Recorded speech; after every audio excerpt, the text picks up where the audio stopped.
So hello everyone, कैसे हैं आप सब। आई होप आप सब अच्छे होंगे। फिर से स्वागत है नई वीडियो में। तो आज हम बात करेंगे हमारे कंट्री के top 5 private bank and their jobs और देयर प्रोग्राम्स, जो कि मणिपाल एकेडमी, NIIT या अदर डिफरेंट एकेडमी द्वारा कराए जाते हैं। थोड़ा सा इसकी ग्राउंड रियलिटी चेक करेंगे। बहुत सारे प्रोग्राम के बारे में हमने वीडियोज़ में बात की, और इस वीडियो में हम टॉप 5 बैंक जो प्राइवेट बैंक हैं उनका वर्क कल्चर कैसा है, किस बैंक से करियर स्टार्ट करना चाहिए, और क्या टारगेट प्रेशर रहता है, सैलरी फ्रेशर्स के लिए क्या रहती है, वो अंडर ग्रेजुएट के बाद, पोस्ट ग्रेजुएट के बाद कौन सा banking programme as a fresher हमें ज्वाइन करना चाहिए, क्यों ज्वाइन करना चाहिए, बर्थ इट है या नहीं है। ठीक है। तो और आजकल आप देख लें, जो भी टॉप 5 बैंक्स हैं ना हमारी इंडिया में, इन सब के प्रोग्राम बेसिकली स्टार्ट हो चुके हैं NIIT या फिर मणिपाल एकेडमी द्वारा। दोनों एकेडमी का ओवरव्यू करेंगे, और ये वीडियो आपके लिए डेफिनेटली जो भी फ्रेशर्स हैं या फिर एक्सपीरियंस पर्सन जो बैंकिंग सेक्टर में जाना चाहते हैं उनके लिए बहुत ही हेल्पफुल हो पाएगी। बहुत ही बेस्ट वीडियो रहने वाली है दोस्तों। तो आगे बढ़ते हैं। मेरा नाम है हेमंत कुमार, और मैंने MBA के बाद बने ICICI बैंक का एक्सपीरियंस, NBFC और मीडिया सेक्टर का एक्सपीरियंस है। तो उस बेस पे बहुत सारे सीनियर जूनियर जानते हैं, लोगों से मैं पूछता भी रहता हूँ, रिव्यू लेता रहता हूँ। तो उसी बेस पे मैं ये वीडियो बना पाता हूँ। तो वीडियो में एंड तक बने रहेंगे तो बहुत कुछ जानने को मिलेगा। तो जैसे कि हम बात कर रहे थे इंडिया के, हमारे कंट्री के, ठीक है, और टॉप 5 प्राइवेट बैंक। सबसे पहले आप जानते हैं HDFC बैंक नंबर 1 पे है। उसके बाद सेकंड पे ICICI बैंक है। ठीक है। थर्ड नंबर पे इस टाइम कोटक महिंद्रा बैंक आ चुका है। कोटक एक्सिस में थोड़ा चलता रहता है। ठीक है। कोटक महिंद्रा बैंक। फिर फोर्थ नंबर पे एक्सिस बैंक, और फिफ्थ नंबर पे यस बैंक को रखा हुआ है। अगर आप सर्च भी करेंगे तब भी यस बैंक आता है। और मैं आपको बता दूं, ये ऑल बैंक्स के प्रोग्राम ऑलरेडी मार्केट में हैं। बट जो होता है, आपको जानते हैं, इनको प्रोग्राम का जो नाम है बैंकिंग डिप्लोमा बोलते हैं। ठीक है। Post graduate diploma in banking sector. ठीक है। तो बैंकिंग डिप्लोमा हो गया। अब बहुत सारे, जैसे HDFC का फ्यूचर बैंकर्स प्रोग्राम बोलते हैं, इसी तरीके से ICICI बैंक का PO प्रोग्राम बोलते हैं। ठीक है। और इसी तरीके से अगर हम बात करें तो कोटक महिंद्रा बैंक का नेक्स्ट जेन प्रोग्राम है। ठीक है। नेक्स्ट जेन प्रोग्राम है। और एक्सिस बैंक का दो तरीके से, एक तो यंग बैंकर्स प्रोग्राम है, और वहीं कोटक बैंक का आपका फिनटेक भी है। वो एक्सिस बैंक का आपका फिनटेक भी, एक्सिस बैंक का ऑपरेशन प्रोग्राम भी चलता है। ठीक है। और एक्सिस बैंक का, ठीक है, ये एक्सिस, और वही यस का प्रोफेशनल बैंक का प्रोग्राम है, प्रोफेशनल बैंकर्स प्रोग्राम। तो इस प्रोग्राम से नाम है। अगर हम एकेडमी की बात करें तो आप सब जानते हैं मणिपाल एकेडमी टॉप है। मणिपाल सबसे ज़्यादा है। देयर आफ्टर NIIT एकेडमी जो डिप्लोमा कराती है बेसिकली। ठीक है। देखिए, बैंकिंग डिप्लोमा कितना भी कम हो तो मिनिमम 1 ईयर का डिप्लोमा होता है, जिसमें आपका intensive OJT, on job training, और क्लासरूम ट्रेनिंग होती है। ठीक है। Classroom training. तो ये तो टॉप 5 बैंक्स हो गए। अब सबसे पहले हम बात करते हैं कि करियर स्टार्ट करने के लिए कौन सा बैंक ज़्यादा बेस्ट है, टारगेट फ्रेशर कितना रह सकता है, फ्रेशर की सैलरी कितनी रह सकती है। तो मैं यहाँ पे और सबसे देखो, बेस्ट बैंक अगर आप करियर स्टार्ट करना चाहते हैं, मेरे हिसाब से ICICI बैंक ज़्यादा बेस्ट है। ICICI बैंक में एक चीज़ बहुत खास है, मैं तो 1 ईयर ERM डिपार्टमेंट में, ICICI बैंक जल्दी फायर नहीं करता। ठीक है। ऑन टाइम आपका सैलरी आता है। अब चाहे ICICI बैंक को, HDFC, इंडिया का कोई भी बैंक हो, कोई भी बैंक, टारगेट बेस्ड जॉब रहेगा। अगर आप जा रहे हैं, टारगेट रहेगा, प्रेशर रहेगा, इसको आप कभी कम नहीं कर सकते। सबसे ज़्यादा टारगेट प्रेशर आता है अगर आप ब्रांच में जाते हैं या फिर आप ERM में जाते हैं। ठीक है। ब्रांच या फिर ERM, या फिर आप फील्ड में वर्क करते हैं, तो सबसे ज़्यादा ब्रांच बैंकिंग और ERM डिपार्टमेंट में आपको देखने को मिलेगा। अगर किस्मत अच्छी है, ऑपरेशन में जा रहे हैं, ऑप्स में अगर आप जा रहे हैं, तो आपको टारगेट तो रहेगा, प्रेशर रहेगा, बट बहुत लो। ऑपरेशन में टारगेट प्रेशर हमेशा कम रहता है, इस चीज़ का ध्यान रखिएगा। सबसे ज़्यादा टारगेट प्रेशर अगर आपका होता है तो 2 ब्रांच हैं, 2 हैं डिपार्टमेंट, एक तो ब्रांच और एक आपका ERM में बहुत प्रेशर रहता है। फिर इसके बाद PBO आता है। PBO आपका इनबाउंड कॉल सिस्टम में, ERM में आउटबाउंड इनबाउंड कॉल दोनों रहता है। बट हाँ, ये सब टारगेट प्रेशर भरी जॉब होती हैं। अब फ्रेशर्स के लिए ICICI बैंक इसलिए बेस्ट है। ठीक है। एक तो उनको थोड़ा क्या रहता है ना, जॉब सिक्योरिटी रहती है। वैसे किसी भी प्राइवेट बैंक में जॉब सिक्योरिटी तो नहीं मिलेगी, बट यहाँ पे जॉब सिक्योरिटी ये रहती है कि आपका टारगेट प्रेशर तो रहेगा, चाहे ब्रांच में ERM किसी में भी, बट एक चीज़ है कि आपको जल्दी फायर नहीं किया जाएगा। कभी कभी क्या होता है ना, RMG में किसी किसी को डालते हैं जिससे बिल्कुल भी वर्क नहीं होता है। जब आपसे वर्क नहीं होगा तो डेफिनेटली बैंक कभी भी फ्री में आपको सैलरी नहीं देगा। एक चीज़ का किसी को, चाहे आप फ्रेशर्स में एक्सपीरियंस पर्सन हो, इस चीज़ का ध्यान रखिए, बैंक कभी भी फ्री में सैलरी नहीं देता है। भाई अगर बैंक आपको 25,000 मंथली दे रहा है तो बैंक आपसे 50 लाख का काम भी मांगता है, ठीक है। तो ये, और मंथली 50 लाख, अगर 25 लाख ये आपका मंथली है तो ये भी आपका मंथली रहने वाला है, ठीक है। इस चीज़ को ध्यान रखिए। टारगेट प्रेशर कम बड़ा रहता है, वो एक अलग बात। तो सबसे पहले बैंक आप रखिए as a fresher under graduation के बाद या फिर पोस्ट ग्रेजुएशन के बाद ICICI बैंक, ठीक है। अब वर्क एनवायरनमेंट और सब चीज़ की बात करें तो बिल्कुल प्रेशर भरा रहता है और हर जगह इंटरनल पॉलिटिक्स से टॉक्सिक एनवायरनमेंट है, इसमें कोई भी शक नहीं है। मैं खुद 1 साल बैंकिंग में NBFC में, ठीक है, 6 महीने मीडिया सेक्टर में, बहुत सारी जगह, अभी भी मैं फाइनेंस में ही वर्क हूँ NBFC में, तो मुझे पता है इंटरनल पॉलिटिक्स है, बहुत सारी चीज़ें हैं। सबसे पहले बैंक ये रहा। और इस, हाँ, और ICICI बैंक का ही PU प्रोग्राम सबसे बेस्ट मैं मानता हूँ आज के टाइम पे। अगर आप बेस्ट प्रोग्राम भी जानना चाहेंगे तो पहले आप रखिएगा ICICI बैंक का ही, ठीक है, ICICI बैंक का provisionary officer programme by Manipal academy, Manipal का सबसे बेस्ट है। मणिपाल के बाद आपको, मणिपाल अकेडमी के बाद अगर दूसरी अकेडमी जाना चाहते तो NIIT बेस्ट है। ये दो अकेडमी से डिप्लोमा कीजिए, ऑलवेज रिमेंबर। बहुत बच्चे गलती करते हैं कि यार क्या करा उन्होंने, 21 दिन का कोर्स कर लिया। एक कोर्स होता है ना आपका 21 डेज का, भाई 21 दिन में कभी जॉब नहीं मिलती, ये सब कहने की बात है। 90 डेज़ का कोर्स कर लिया, 90 डेज़ में भी जॉब नहीं मिलती। जॉब आपको तब मिलेगी जब सामने से वैकेंसी होगी बैंक के पास। अब ICICI बैंक का एग्जाम्पल ले लीजिए, इनके पास अगर वैकेंसी है तभी तो ये आपको प्लेस्ड करेंगे, तभी ये आपका प्लेसमेंट हो पाएगा जब इनके पास वैकेंसी या नोटिफिकेशन देंगे, ठीक है। और हाँ, जो भी आप प्रोग्राम करते हैं, चाहे NIIT का हो, कोई सा भी प्रोग्राम हो, भैया होम टाउन जल्दी नहीं मिलता है। ये बहुत लड़के लड़कियाँ गलती करते हैं, होम टाउन भी वजह से ले लेते हैं, होम टाउन नहीं मिलता है। होम स्टेट की उम्मीद कर सकते हैं, बट कभी कभी क्या होता है ना, वो लोग जो हायरिंग करते हैं ना, वो पैन इंडिया के लिए हायरिंग करते हैं।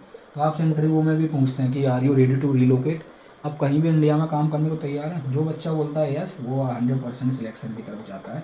अगर उस बच्चे का सिविल स्कोर 680 प्लस है और उसका 50% या 55% है, 50% लेकर 55%, और उसकी डिग्री अगर रेगुलर है, और अगर हाँ ओपन से भी है तब भी वो ले लेते हैं। रेगुलर हो या ओपन से हो, डिग्री की कोई टेंशन मत लो। अगर एलिजिबिलिटी मैच होती है तो आप ओपन से भी जा सकते हैं। ये चीज़ ध्यान रखना आपको, ठीक है। अब वहीं अब हम बात करते हैं कि यार सैलरी वगैरह की एट ऑल, पहले तो ICICI बैंक का PO प्रोग्राम सबसे बेस्ट है। अब हम दूसरा आते हैं। अब हमारे पास 4 बैंक होती है। सेकंड बैंक मैं HDFC रखना चाहूँगा। HDFC में सबसे ज़्यादा टारगेट प्रेशर है और टॉक्सिक इन्वायरमेंट एट ऑल, बहुत सारी चीज़ें आप सब जानते हैं HDFC। सेकंड क्यों भाई, इनका कस्टमर सेगमेंट इनके टक्कर पे किसी का नहीं। इंडिया की नंबर 1 बैंक है, ठीक है, इसलिए नहीं है, सेगमेंट बहुत तगड़ा है, इनके पास कस्टमर बहुत ज़्यादा है, ठीक है। तो इसीलिए सेकंड आप कोई भी प्रोग्राम करें या बैंक ज्वाइन करना चाहते हो, करियर सेकंड HDFC बैंक से स्टार्ट कीजिए, ठीक है। जब चाहे आप अंडर ग्रेजुएट हो, पोस्ट ग्रेजुएट हो, फ्रेशर है या फिर एक्सपीरियंस भी हैं, ठीक है। एक चीज़ याद रखिए, टॉप लेवल के बैंक है तो भाई आपसे जो आप देखो टारगेट प्रेशर, फिर आपको पता है अगर टॉप लेवल बैंक का तो टारगेट प्रेशर आपका हमेशा हाई रहने वाला है। और हाँ, वर्क इन्वायरमेंट टॉक्सिक है, इंटरनल पॉलिटिक्स है, हरासमेंट जैसी चीज़ें रहती हैं, वो कहीं ख़त्म नहीं होने वाली।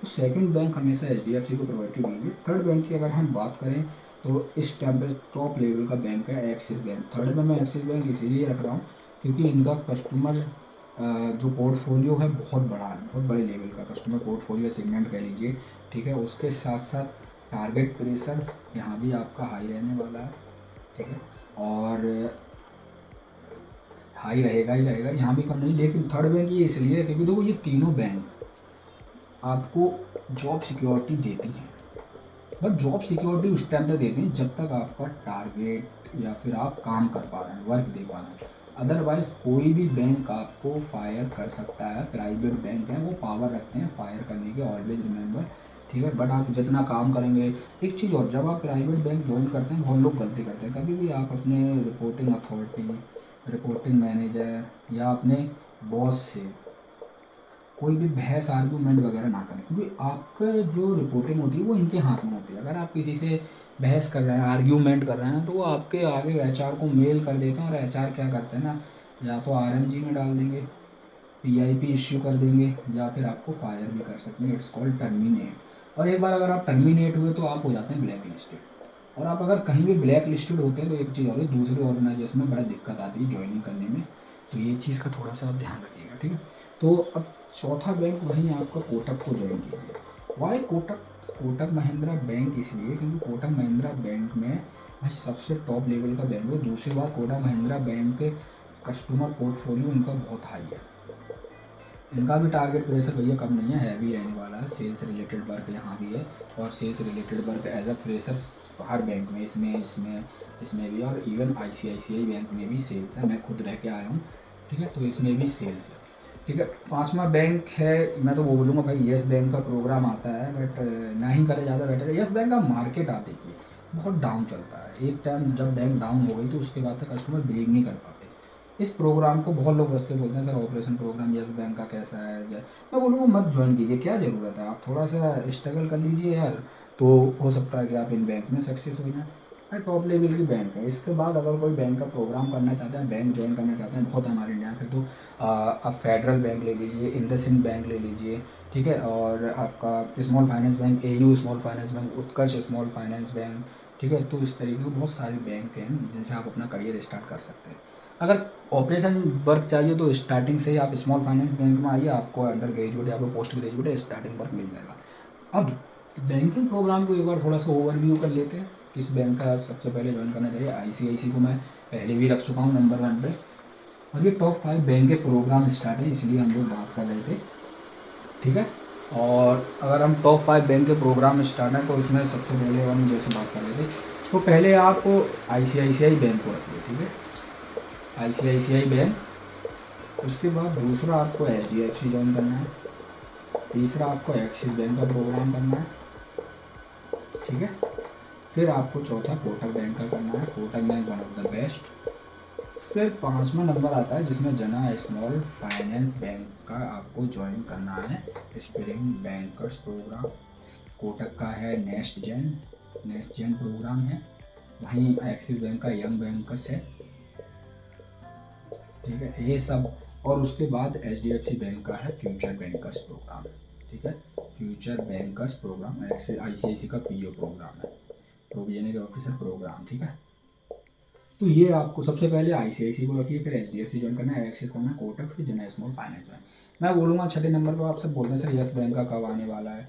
भाई देखो, येस बैंक का आप मार्केट देखेंगे ना, बहुत डाउन है।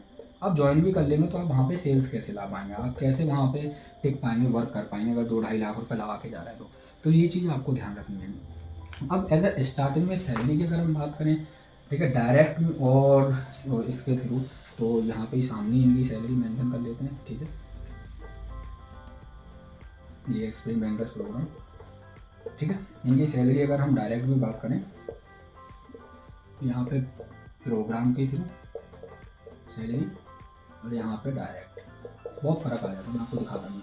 अगर आप आईसीआईसी बैंक में डायरेक्ट जाते हैं तो आपको एसओ की पोस्ट मिलती है, एंड सैलरी 18,000 के आसपास रहती है, डिपेंड ऑन लोकेशन। एचडीएफसी में आप डायरेक्ट जाते हैं तो एचडीएफसी में भी आपको एसओ की पोस्ट देते हैं, सैलरी वही रहती है आपकी 18,000 के आसपास। एक्सिस बैंक में आप जाते हैं तो आपको पोस्ट मिलती है एसओ की, भी सैलरी हो जाती है 17,000 के आसपास, डिपेंड ऑन लोकेशन। वहीं अगर आप कोटक में जाते हैं तो वहाँ पे भी आपको एसओ की मिलेगी, ठीक है, सेल्स ऑफिसर कह लीजिए, इसकी भी सैलरी 17,000 के आसपास। भाई आप जनरल फाइनेंस बैंक में तो खैर 15,000 के आसपास मिलती है, पोस्ट इनकी अलग होती है, एसओ कह लीजिए, सबसे लोअर पोस्ट। येस बैंक में भी आप जाते हैं तो एसओ की पोस्ट मिलती है, लोअर पोस्ट पे आप जाते हैं, वही सैलरी 18,000 के आसपास। अब आप प्रोग्राम करके आते हैं तो आपको DM1 इसमें मिलता है, सैलरी हो जाती है आफ्टर 1 ईयर 35,000 के आसपास। और इसमें भी आपको DM1 मिलता है एचडीएफसी में, सैलरी वही 35 के आसपास, स्लैब सेम है सैलरी का, ठीक है। अब एक्सिस बैंक में आप आते हैं AM1 पे, सैलरी आपकी 27,000 के आसपास। कोटक में भी आप DM1 पे ही आते हैं, और पैकेज वही रहता है आपका 35 के आसपास इन हैंड सैलरी, ठीक है। और एक्सपीरियंस बैंकर्स प्रोग्राम में आप जब आते हो तो शायद AM1 के आते हो, तो आपका सैलरी पैकेज होता है 27 के आसपास। इट विल भी depend on location and all. Yes bank में भी डीएम बन ही देते हैं ज़्यादातर, तो वही 35 के आसपास सैलरी। अब आप या तो बैंक ज्वाइन करने से पहले आपको, देखो ये इनका प्रोग्राम में और इसमें बहुत फ़र्क आता है। आप एसओ के बाद डीएम बनते हैं भाई 3-4 साल बाद, वहीं आप प्रोग्राम करके डायरेक्ट डीएम पर आते हैं। तो ग्रोथ प्रोग्राम में देखा जाए तो ग्रोथ बहुत आई है प्रोग्राम के थ्रू, ठीक है। इसमें ग्रोथ लो है और यहाँ पे ग्रोथ हाई है, ये बहुत फ़र्क आता है इसको, क्योंकि जल्दी प्रमोशन सैलरी चाहिए तो प्रोग्राम करके आ जाइए, ठीक है। Post graduate diploma in banking sector, और डायरेक्ट मिल रहा है तो डायरेक्ट कर लीजिए, और पैसा इकट्ठा करके कुछ टाइम बाद प्रोग्राम कर लीजिए, तो ये रहता है, ठीक है। अब इसके साथ साथ, ठीक है, तो ये डिफ्रेंशिएट आता है। तो ग्रोथ प्रोग्राम करके ज़्यादा हाई होती है, और सेल्स टारगेट प्रेशर सब में अगर आप प्रिपेयर हैं सेल्स टारगेट के लिए, प्रेशर के लिए, देन आप ज्वाइन कर लीजिए, और ठीक है। अदरवाइज ग्रोथ बहुत सबसे ज़्यादा बैंकिंग सेक्टर में बहुत हाई ग्रोथ है, बट वर्क लाइफ बैलेंस बिल्कुल नहीं है। पर हाँ, सेम टाइम से सैलरी आती है, आपका अच्छी ग्रेड मिल जाती है प्रोग्राम करने के बाद। डायरेक्ट भी जाते हैं तब भी ठीक है, जिसके पास फंड नहीं है, बजट नहीं है, वो डायरेक्ट भी ज्वाइन कर सकते हैं। एमबीए के बाद आप आते हैं तो डीएम बन या फिर AM2 पोस्ट मिलता है, चाहे बैंक कोई सा भी हो। एमबीए के बाद बहुत अच्छा वैल्यू होता है। तो किसी ने बोला था sir MBA versus programme, MBA one of the best, because MBA के बाद आपके हर सेक्टर में अपॉर्चुनिटी मिलती है, हर सेक्टर के लिए आप ओपन होते हो, तो MBA one of the best ना। और कुछ भी अगर ऐड करना तो आप लोग कमेंट करके पूछ सकते हैं। मेरे हिसाब से जो मुझे बताया था इस वीडियो में कवर कर चुका। टारगेट प्रेशर हर जगह है, बट अगर आप करियर स्टार्ट करते हैं, मेहनत करते हैं, फाइनेंशियल प्रोडक्ट के बारे में सीख लेते हैं, तो आप बहुत आगे जा पाएंगे। और डेफिनेटली रीजनल जोनल हेड, इससे ऊपर ऊपर पोस्ट पे, ठीक है, जा पाएंगे आप। क्लस्टर हेड, क्लस्टर मैनेजर, बहुत बड़ी बड़ी पोस्ट होती है भाई, सैलरी भी अच्छी होती है, बट आपको मेहनत करनी पड़ेगी। तो आज की वीडियो में हमें ग्रोथ देखनी थी, कौन से प्रोग्राम चाहिए। टॉप 5 बैंक के प्रोग्राम है भाई, तो टॉप 5 बैंक कौन सी हैं, कस्टमर सेगमेंट किसका ज़्यादा है। बेसिकली नंबर 1 पे HDFC है हमारी इंडिया की, बट ज्वाइन करने के लिए ICICI bank one of the best according to me. They will not fire you, terminate you, और उसके बाद सैलरी टाइम से आती है, प्रमोशन, ग्रोथ, एवरीथिंग। और किसी ने पूछा था सर अगर हमारा CTC, एक चीज़ और बता रहा हूँ, अगर आपको किसी ने पूछा था सर हमारा CTC अगर 5 लाख है तो हमें 35,000 ही क्यों आएगा।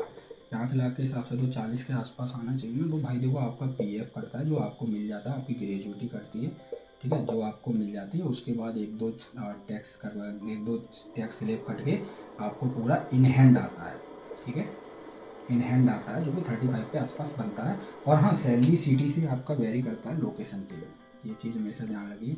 लोकेशन, मेट्रो सिटीज़ में सैलरी ज़्यादा होगी क्योंकि आपके एक्सपेंस ज़्यादा है, और रूरल वगैरह में, सेमी अर्बन में कम होगी, यहाँ पे एक्सपेंस कम है। तो PF पड़ता है, जो आपको रिज़ाइन करने के बाद मिल जाता है। सेम ग्रेचुइटी भी आपको मिल जाती है, और इन हैंड के आसपास इतना आता है। तो ये थोड़ा सा रहता है, आपको देखना चाहिए कि भाई 5 लाख CTC, तो पूरा 5 लाख का जो बनता है स्लेब 40 का, 42 के, 43 के आसपास, वो नहीं मिलता भाई। PF ग्रेचुइटी भी तो कटेगी, तभी तो आप परमानेंट एम्प्लॉय कहला हुआ आप, ठीक है। तो और PF कटता है तो आपको दिखता है EPFO की वेबसाइट पर, आप जाके देखिएगा, तब आप किसी ऑर्गेनाइजेशन के वेरीफाइड एम्प्लॉय कहलाते हैं, ठीक है। तो जो आजकल के जो नए बच्चे हैं जिनको नहीं पता, वो एक बार आप इस चीज़ के बारे में पढ़िए, तभी आपको पता चलेगा, ठीक है। और ये पूरा CTC का रहता है। बाकी मेरे हिसाब से तो अच्छा है, प्राइवेट सेक्टर में ग्रोथ वगैरह, करियर, फ्यूचर, बस अगर आप सेल्स वगैरह अच्छे से कर पाओ, financial productive knowledge, communication skills strong हो, तभी आप टिक पाएंगे। Thank you, all the best. कुछ ऐड करना है तो कमेंट में आप अपना ओपिनियन वगैरह ऐड कर सकते हैं, कुछ पूछ भी सकते हैं। फिर मिलेंगे नेक्स्ट वीडियो के साथ और बैंकिंग जॉब इन्फॉर्मेशन के साथ। Thank you.